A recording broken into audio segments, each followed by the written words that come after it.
There are so many of them in the air, which indicates that this is an extraordinary place. They're coming down from everywhere. What fascinates me is learning their habits and strategies, which vary from day to day. They're adaptable. Somehow a bird's brain manages to adapt and find a way to tackle a particular challenge.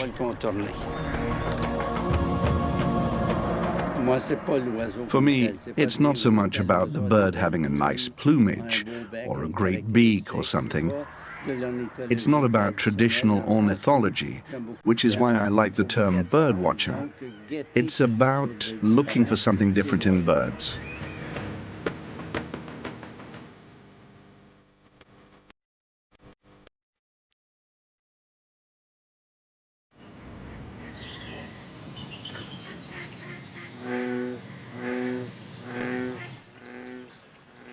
An expert in nuclear medicine, Jean Léveillé is also a real enthusiast of winged fauna, which he observes and photographs all over the world. This great traveler uses every outing in the wild to widen his knowledge of bird behavior. The bird is responsible for the propagation of life on Earth. For example, it spreads plant life, and biodiversity is largely attributable to birds. So for me, the bird has become the key to discovering how life became established, how it evolved, and how we are neglecting it. That's a least bitum, the smallest heron there is. And we have them here in Quebec. They're extremely rare and very difficult to spot because it's such a timid bird. And that's a kind of camouflaging technique, pretending to be moving grass. Jean shares his fascination with his wife Denise, who introduced him to birdwatching. For the last 30 years, they have traveled to over 100 countries to observe birds in their natural environment. Next stop is the United States, and more precisely, the region around Salt Lake City, which is a veritable migratory crossroads for between 2 and 5 million birds every year. On this journey, Jean wants to study the American white pelican. Experienced ornithologist Bill Fenimore accompanies him in the field. The birds that live here, some are year-round residents, some are transitory migrants. Some actually come here for breeding and then move south in winter. But those birds that come through here and use those elements of Great Salt Lake and this surrounding area have adapted and evolved with these ecosystems, so it's very important to them. The Great Salt Lake is the biggest saltwater lake on the American continent. In some parts, the water is up to 9 times more saline than in the ocean. No fish can live here, just a few species of crustacean and several varieties of seaweeds.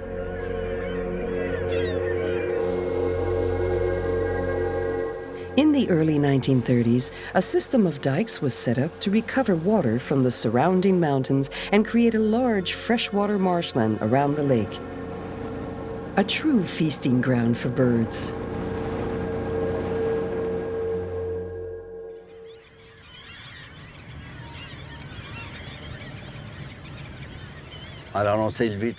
We got up very early, like everyone else who wants to observe nature, especially birds, because things happen early in the day.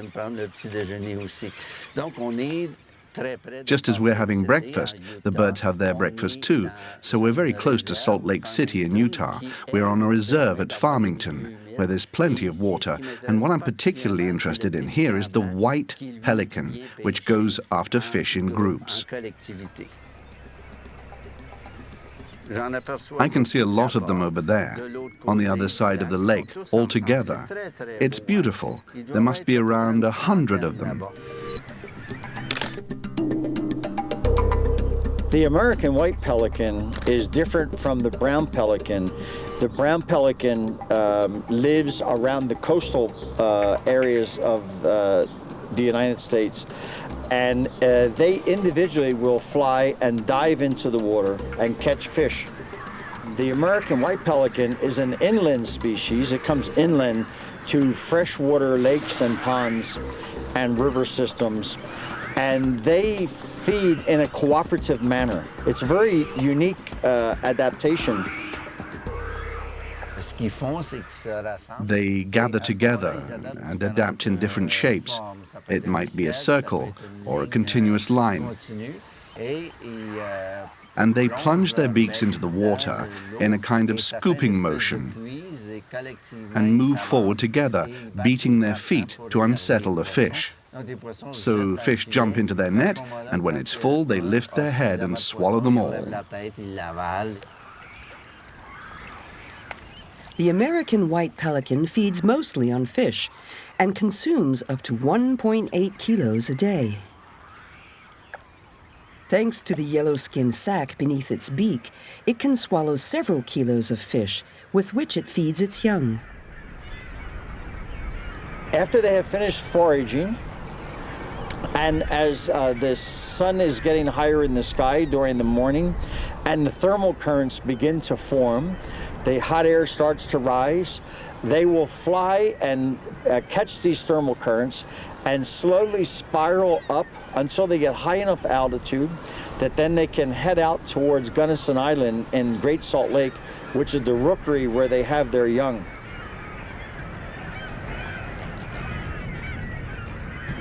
Right in the middle of Great Salt Lake is Gunnison Island. This is where the American whites settle in spring for a period of 4 to 5 months. It's an ideal place for them to raise their young, away from predators.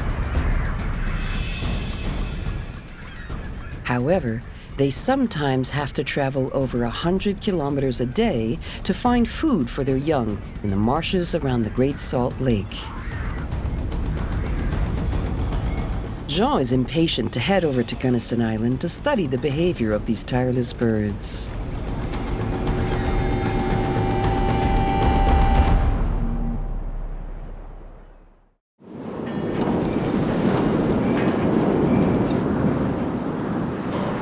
By daybreak, the wind is howling across Salt Lake City, making a journey across to the colony of nesting American white pelicans on Gunnison Island impossible. As you can see from the waves and the strength of the wind that's blowing now, it would be very dangerous for us to try to launch the boat and to go across to Gunnison Island. So it's not going to be possible today. We will have to wait and try again tomorrow.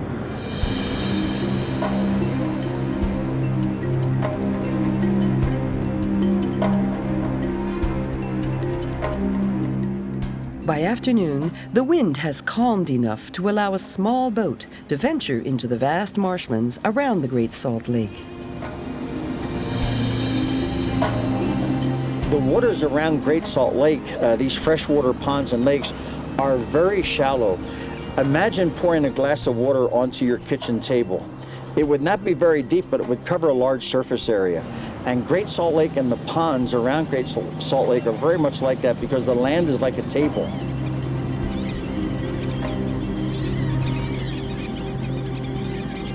A wide variety of birds are found in these marshes, including the white-faced ibis, a large wader that comes to nest and feed on crayfish, insects, and frogs.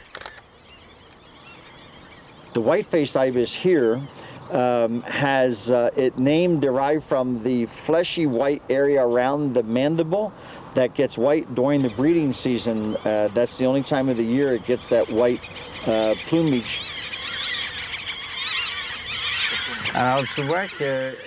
You can see all the gulls and ibises jockeying for position.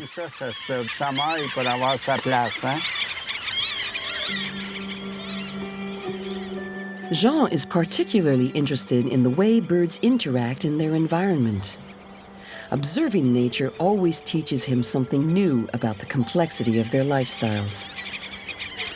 Yeah, with the orange head. Yeah, this big. Oh, yes. Sometimes a day that seems to promise little produces a special moment. I've never seen that in 30 years of watching birds. I've seen it in the cinema and on TV, but this was right in front of me, just 10 feet away. We saw the whole thing, the little beak suddenly appearing, then a bit of head and some wing. It stopped now because it's tired, but it's starting again. The energy coming out of an egg. It's extraordinary to see a chick fighting to come to life. A human birth is amazing to see, but so is birth in nature, because they're picking up the baton and taking over. I think that for future generations, it's important that these birds are around. A life form shouldn't be allowed to disappear because there are grave consequences. Jean shares his discoveries at the awareness conferences he gives. He believes it's important to show people the numerous facets of bird behavior. You realize that as our modern society develops in a more insular way, people know less and less about these things. I realize that basically we are illiterates when it comes to nature. I visit schools to try to review our position in the whole chain of life. For me, the bird is key in bringing people around to a new understanding of what nature should be.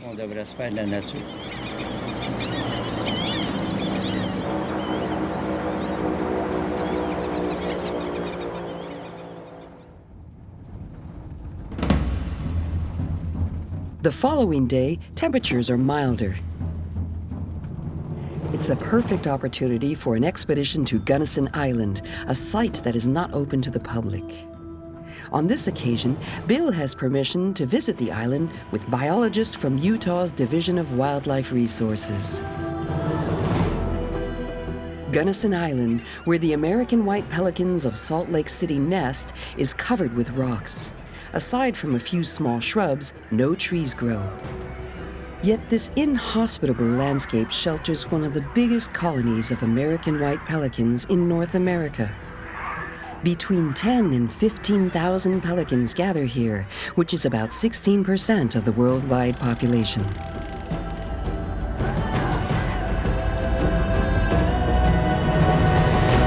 The pelicans are circling.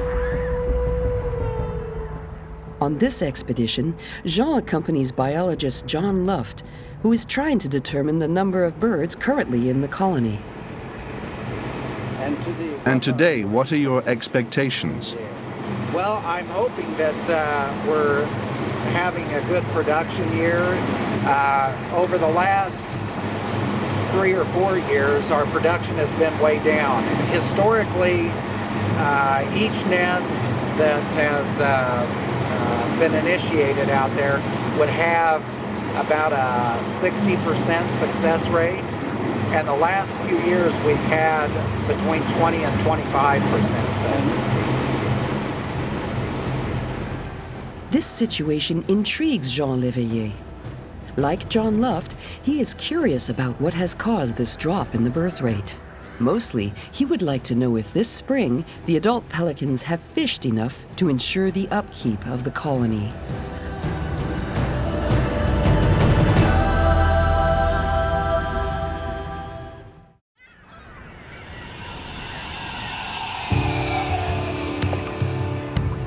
After more than 1 hour, the boat finally arrives within sight of Gunnison Island. Jean is impressed by the distance pelicans must travel every day to find food. And making it onto the island is not as easy as he might have thought. We've already experienced very salty water, but this is so salty that you almost float, which makes it difficult to wade through without falling over.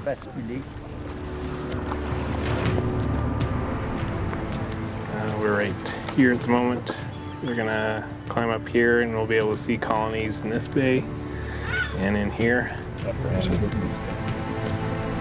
To reach the colony, Jean and his associates have to climb a steep hill. As the American white pelicans are highly sensitive to the slightest disturbance, the group advances quietly.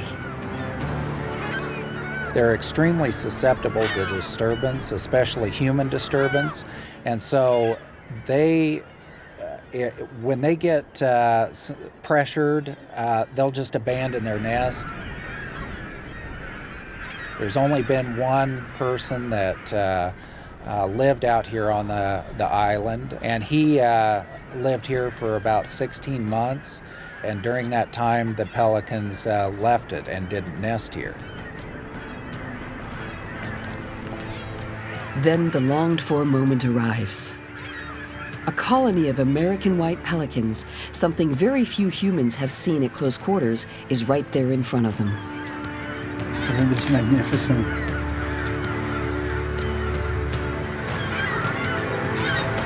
This is a wonderful angle. Usually you're looking up at the birds. Here we're able to look down.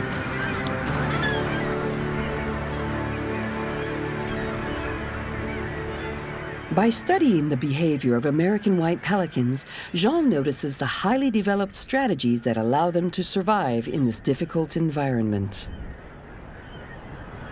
The birds have chosen an island because there are no predators who can reach them there. Raccoons are too lazy for such a long swim time. Red foxes don't like to swim either, and the birds notice this. While the biologists begin counting the birds, Jean notices the interaction between parents and fledglings. The way that two birds with eggs and a fledgling cope, it's interesting because they're not like mammals.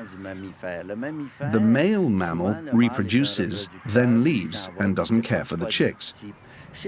Birds are very different. Both take part in the education and the protection of their young.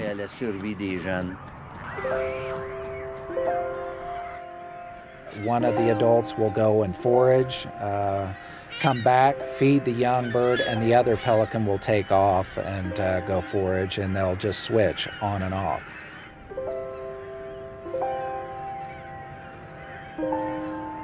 The first pelican that took off to go fish didn't come back within 3 days. The other pelican would just go and abandon the baby ones.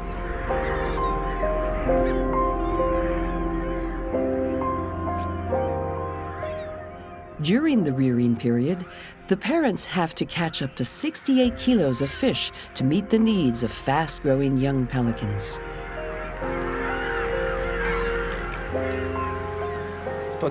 Not all of them are good at fishing. Some parents come back with barely anything. A parent isn't prepared to sacrifice itself for its young, so it will keep the food for itself, not give it to the chick.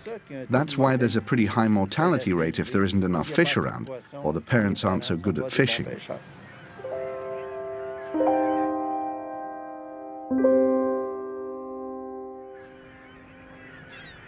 The visit to the island confirms biologist John Luft's worst fears. This year has seen another large drop in the number of birds born in the colony. Well, it looks like we're a lot fewer birds than what we expected. It looks like a lot of nest failures for this year, but there's primarily a lot of adults, and there's fewer younger birds and fewer birds sitting on nests. One of the reasons is probably the fish, the fisheries around the lake have dried up, so there's fewer places for them to forage. A lot of other pelican colonies, they're nesting on a place that's surrounded by fresh water and fish. So they can just come off of the island directly and be able to fish. These pelicans can't do that. They have to fly miles before they're able to do any fishing.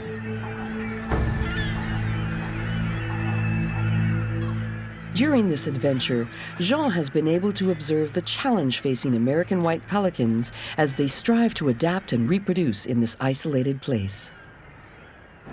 For Bill Fenimore, this incursion into the life of the Gunnison Island colony is an experience he will never forget. You saw all the aspects of their behavior at this stage. That was fascinating for me, and added the last piece of the puzzle that I had in my mind wanting to see, because I had never been to this rookery. These few days spent in the Great Salt Lake region have thrown into sharp relief how important this environment is to the migrant birds that pass through there. I tell people often who are not birders to think of it like a gas station. At certain times of the year, we have more than half the population of some bird species. As Utah's population grows, we see new subdivisions and new shopping centers and new highways and new areas. It's important to keep some areas wild and keep them open for the wildlife so that we can still have that connection also.